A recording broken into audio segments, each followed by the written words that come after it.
कौशल राज्य होने के बाद वेस्ट उड़ीसा लोगों को क्या क्या फायदा होंगे? गरीब लोगों को, मिडिल क्लास लोगों को और पैसे वाले लोगों को कौन से विभाग में क्या क्या फायदा मिलेंगे? पहला, स्वास्थ्य सेवा में क्या क्या सुविधा मिलेगी? पश्चिम उड़ीसा में जितने भी कैंसर और अन्य रोग के पेशेंट हैं, वो लोगों को पश्चिम उड़ीसा से पूर्व उड़ीसा जाना पड़ता है अपने ट्रीटमेंट के लिए। 350 से 400 किलोमीटर 8-9 घंटा लग जाते हैं। सारे रोग का इलाज, पर्याप्त कर्मचारी और सारे उपकरण होने वाले अस्पताल हैं, एम्स, अपोलो, सम और केयर, और ये सारे हैं कटक और भुवनेश्वर में। पश्चिम उड़ीसा के लोग वहाँ जल्दी पहुँचने के लिए या एरोप्लेन से जाना पड़ेगा जिसमें वो जा नहीं सकते, या फिर एम्बुलेंस भाड़ा करके, उसमें भी खर्चा बहुत होता है। अगर सेपरेट कौशल राज्य होता है तो पश्चिम उड़ीसा से जो रेवेन्यू कलेक्ट हो रहा है और पूर्व उड़ीसा से जो पैसा कलेक्ट हो रहा है, वो सब पैसा अपना अपना एरिया में रहेगा और पश्चिम उड़ीसा का ज़्यादा कलेक्ट होगा और पूर्व उड़ीसा में थोड़ा कलेक्ट होगा। 75% रेवेन्यू एक 10 जिला वाले राज्यों के लिए बहुत है।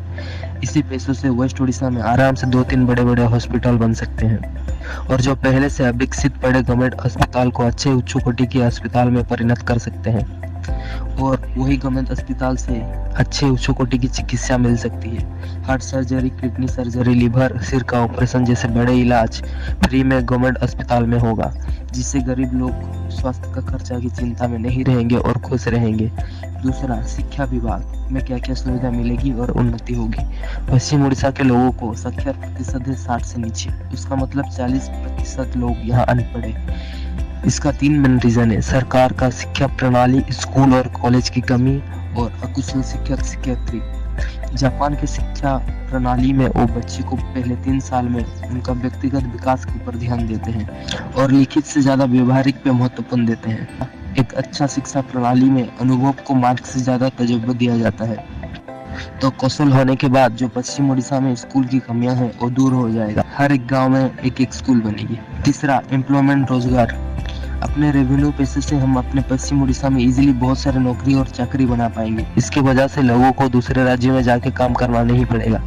पश्चिम उड़ीसा के लोगों के लिए रिजर्वेशन आइन लाया जाएगा प्राइवेट और गवर्नमेंट सेक्टर में। चौथा, जस्टिस, न्याय।